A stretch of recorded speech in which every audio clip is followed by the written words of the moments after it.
girls and boys, happy Friday, and how are you today? And I hope you've had a really fantastic week. Now, I have been looking at our TT rock stars, and there's been a few of you that have been logging in, not as many as I'd like to see, so maybe if you haven't already logged into your TT Rockstars account, you could get logged on today. But at the moment, we are doing rather well, and we are doing absolutely brilliant against P6. So keep up the good work, those that are already been logged in and playing away, helping with the battle, and hopefully more of you will join the cause for P4. Okay, well now, let's recap what's been happening in the book. Okay, girls and boys, I have to say I'm getting used to using that magic trick. I have to say, a little bit of Harry Potter mixed in there. What do you think, girls and boys? So last time we were looking at a very dirty bird. They've gone into the mountains of ignorance.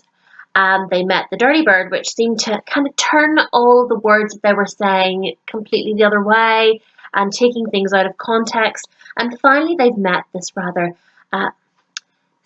nice, gentle-mannered gentleman who seems to have a very blank face and has given them very mundane tasks, very peculiar tasks. At the moment, Tock is trying to transfer all the water from a well into a bucket with a tiny dropper. The Humbug is trying to make a wall through a big granite sort of part of the mountain with a tiny needle. And Milo is trying to transport a whole big mound of sand to another place with tweezers. There's something strange about these tasks. I wonder what you think about them. So let's see what happens next if they catch on that this gentleman is not all he's cracked up to be. So let's jump in to chapter 17. Chapter 17. Unwelcoming Committee. The Humbug whistled gaily at his work, for he was never as happy as when he had a job which required no thinking at all. After what seemed like days, he had dug a hole scarcely large enough for his thumb. Tock shuffled steadily back and forth with the dropper in his teeth, but the full well was still almost as full as when he began, and Milo's new pile of sand was hardly a pile at all. "How very strange," said Milo, without stopping for a moment. "I've been working steadily all this time, and I don't feel the slightest bit tired or hungry. I could go right on the same way forever." "Perhaps you will," the man agreed with a yawn. At least, it sounded like a yawn. "Well, I wish I knew how long it was going to take," Milo whispered as the dog went by again. "Why not use your magic staff and find out?" replied Tock, as clearly as anyone could with an eyedropper in his mouth. Milo took the shiny pencil from his pocket and quickly calculated that, at the rate they were working, it would take each of them 837 years to finish. "Pardon me," he said, tugging at the man's sleeve and holding the sheet of figures up to him for him to see. "But it's going to take 837 years to do these jobs." "Is that so?" replied the man, without even turning around. "Well, you better get on with it then." "But it hardly seems worthwhile," said Milo softly. "Worthwhile?" the man roared. "All I meant was that perhaps it isn't too important," Milo repeated, trying not to be impolite. "Of course it's not important," he snarled angrily. "I wouldn't have asked you to do it if I thought it was important." And now, as he turned to face them, he didn't seem quite so pleasant. "Then why bother?" asked Tock, whose alarm suddenly began to ring. "Because, my young friends," he muttered sourly, "what could be more important than doing unimportant things? If you stop to do enough of them, you'll never get to where you're going." He punctuated his last remark with a villainous laugh. "Then you must," gasped Milo. "Quite correct," he shrieked triumphantly. "I am the terrible Trivium. Demon of petty tasks and worthless jobs, ogre of wasted effort and monster of habit. The humbug dropped his needle and stared in disbelief while Milo and Tock began to back away slowly. "Don't try to leave," he ordered with a menacing sweep of his arm. "For there's so very much to do, and you still have over 800 years to go on." "But why do anything unimportant?" asked Milo, who suddenly remembered how much time he spent each day doing them. "Think of all the trouble it saves," the man explained, and his face looked as if he'd grinned an evil grin. If he could grin at all, that is. "If you only do the easy and useless jobs, you'll never have to worry about the important ones, which are so very difficult. You just won't have the time. But there's always something to do to keep you from what you really should be doing.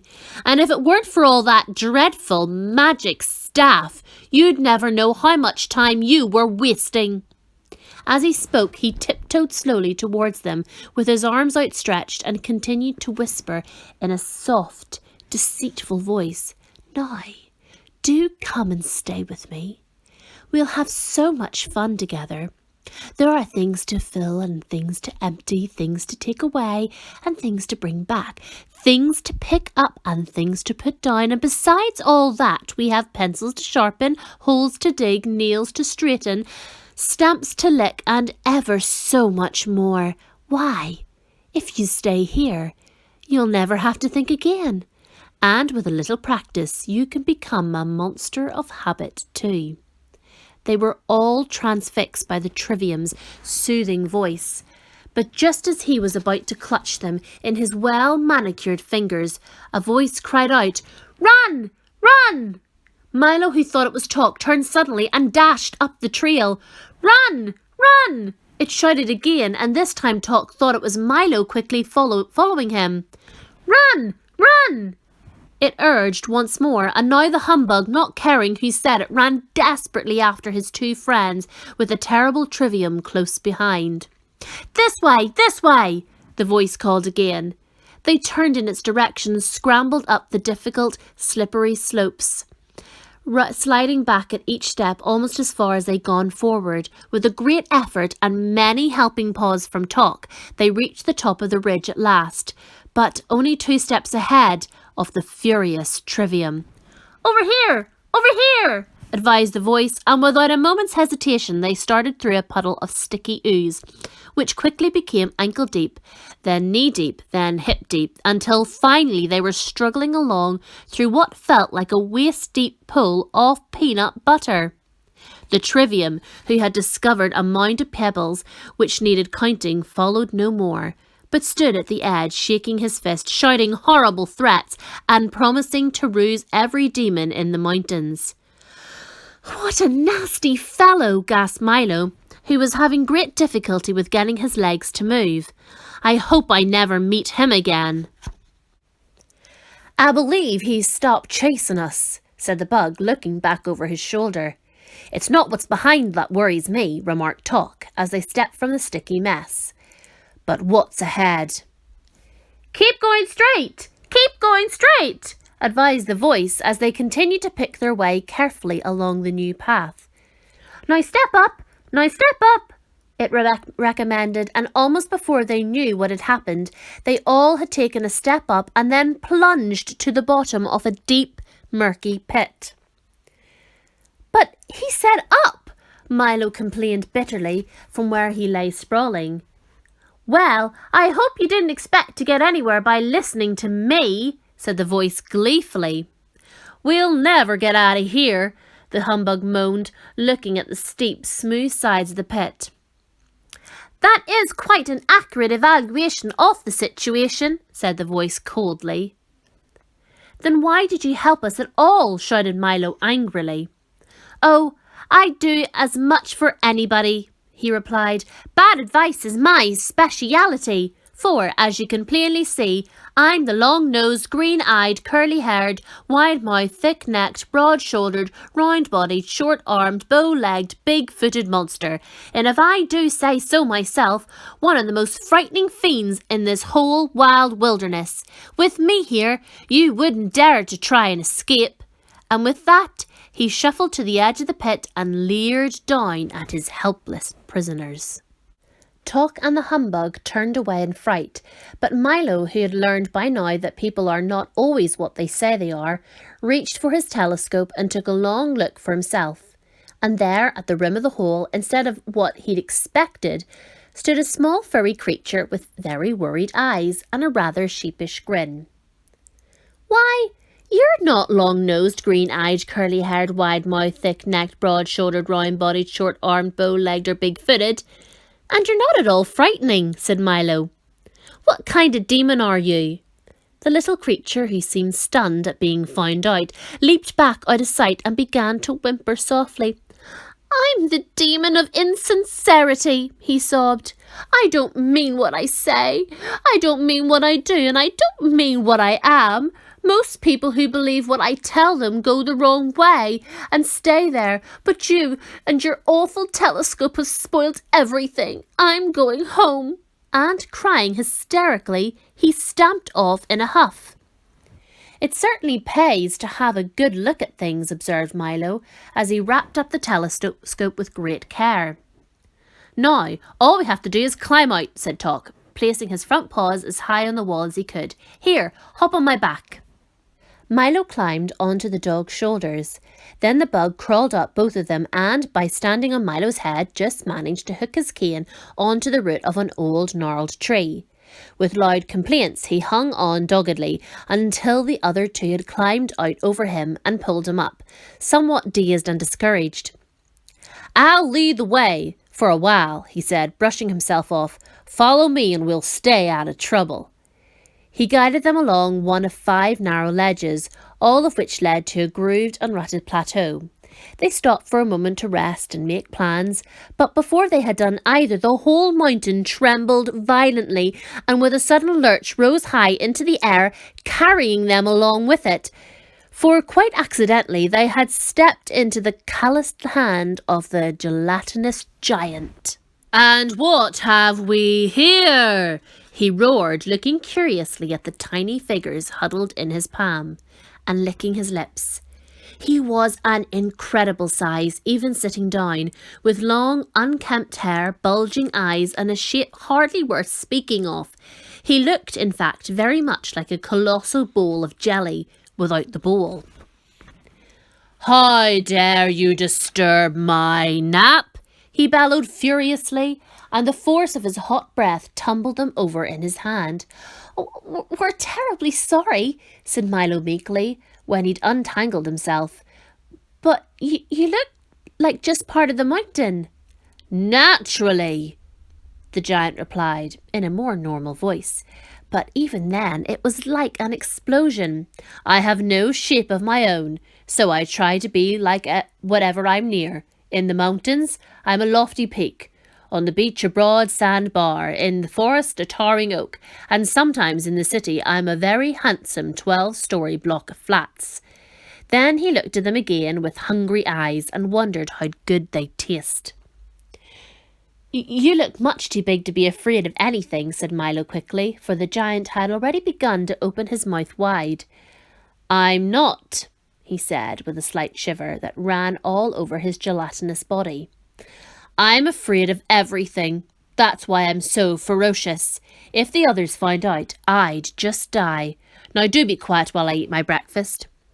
He raised his hand toward his gaping mouth, and the Humbug shut his eyes tightly and clasped both his hands over his head. "Then aren't you really a fearful demon?" Milo asked desperately, on the assumption that the giant had been brought up well enough not to talk with his mouth full. "Well, approximately, yes," he replied, lowering his arm to the vast relief of the bug. "That is, comparatively, no. What I mean is relatively, maybe. In other words, roughly, perhaps." "What does everyone else think? There, you see." he said peevishly. "I'm even afraid to make a positive statement, so please stop asking questions before I lose my appetite altogether." Then he raised his arm again and prepared to swallow the three of them in one gulp. "Why don't you help us rescue Rhyme and Reason? Then maybe things will get better," shouted Milo again. This time almost too late, for in another instant they would have all been gone. "Oh, I wouldn't do that," said the giant thoughtfully, lowering his arm once more. "I mean, why not leave well enough alone? That is, it'll never work. I wouldn't take a chance. In other words, let's keep things as they are. Changes are so frightening." As he spoke, he began to look a bit ill. "Maybe I'll just eat one of you," he remarked unhappily, "and save the rest for later. I don't feel very well." "I have a better idea," said Milo. "You have?" interrupted the giant, losing any desire to eat at all. "If it's one thing I can't swallow, it's ideas. They're so hard to digest.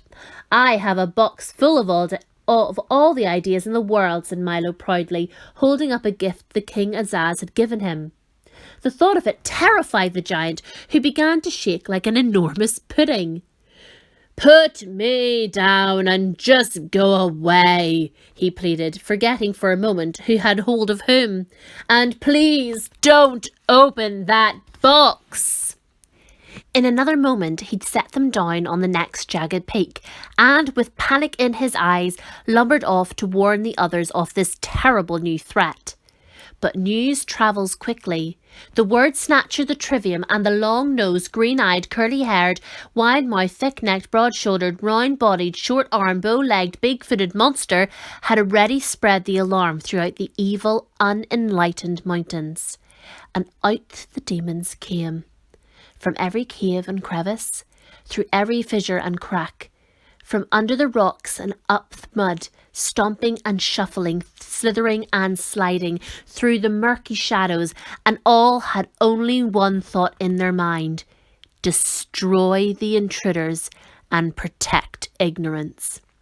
From where they stood, Milo, Tock and the Humbug could see them moving steadily forward, still far away, but coming quickly. On all sides the cliffs were alive with this collection of crawling, looming, creeping, lurching shapes. Some could be seen plainly, others but dim silhouettes, and yet still more only now beginning to stir from their foul places. Would be along much sooner than they were wanted. "We better hurry," barked Tock, "or they're sure to catch us," and he started up the trail again. Milo took one deep breath and did the same, and the bug, now that he knew what lay behind, ran ahead with renewed enthusiasm. Oh, girls and boys, we've left on a real cliffhanger there at the end of chapter 17. I'll give you a sneak peek. Chapter 18 on Monday is called Castle in the Air. So, what do you think will happen then? Make your predictions now. I hope you have a really lovely weekend, girls and boys. I'll see you Monday. Keep an eye out, girls and boys, for the art activity that I've put up onto the channel. It should be up now, or if it's not up now, it should be up by the end of today, which is Friday. And it's all about Andy Warhol and pop art, because at the very end of our topic, life in the recent past, I sort of gave you a big leaflet in your home packs about life in the 1950s. So I thought that would be a really exciting art project that you can do easily at home with just pencils or colouring in pens, paint if you have them as well, but just something really interesting. So look out for that video. That should be up very, very soon. Right, girls and boys, I'm going to leave you to it. Have a fantastic weekend. Class dismissed, as I would say at the end of Friday, and just have a great weekend, and I'll see you really, really soon. Bye.